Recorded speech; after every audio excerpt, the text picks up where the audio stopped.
વિસાવદરના ધારાસભ્ય ગોપાલ ઇટાલિયા આજે કોટ ગામના લોકોની મુલાકાત કરશે અને જે ગેરકાયદેસર રીતે દાદાગીરી કરીને તેમના ગામમાં ખેડૂતોના ખેતરમાં વીજ કનેક્શન નાખવામાં આવી રહ્યા છે તેને લઈને તેઓ વિરોધ કરશે. શું સમગ્ર મામલો છે, વિગતે વાત કરી. નમસ્કાર મિત્રો, હું લઈને આવી છું તમારા માટે એક એવી સુંદર તક જે તમારા ટેલેન્ટને નવી ઓળખ અને એક નવી દિશા આપી શકે છે.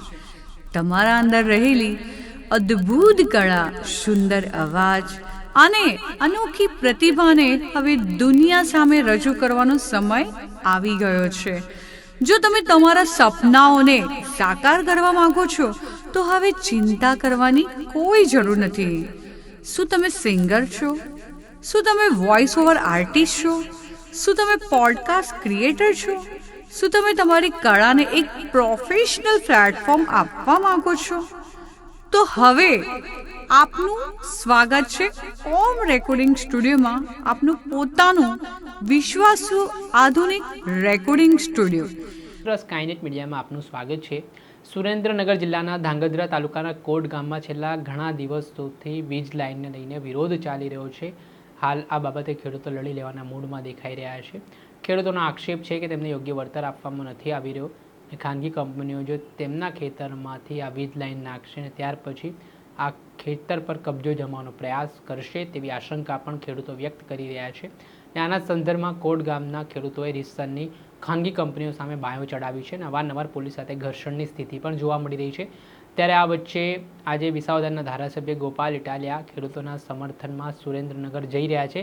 ત્યાં ખેડૂતો સાથે તેઓ સંવાદ કરવાના છે અને તેમની સમસ્યાને લઈને સરકાર સામે બાયો ચડાવવાના છે. આ મામલે ગોપાલ ઇટાલિયાએ શું કહ્યું તે સાંભળો.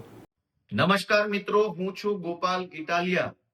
આવતીકાલે એટલે કે તારીખ 8 જૂન 2026 સોમવારે સુરેન્દ્રનગર જિલ્લાના કોંઢ ગામે ખેડૂતો ઉપર જે અત્યાચાર, જુલમ અને તાનાશાહી થઈ રહી છે એમને સાથ આપવા, સપોર્ટ આપવા અને તાનાશાહી જુલમ સામે અવાજ ઉઠાવવા માટે આવતીકાલે સોમવારે બપોરે 4:30 થી 5 વચ્ચે હું કોંઢ ગામે જવાનો છું.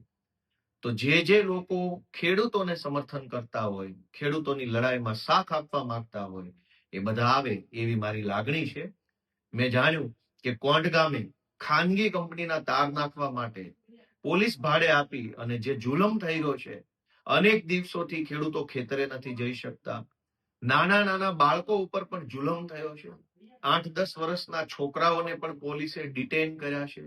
માતા બહેનો સાથે ગેરવર્તન કરવામાં આવ્યું છે. ખેતરની અંદર ભયંકર નુકસાન કરવામાં આવ્યું છે.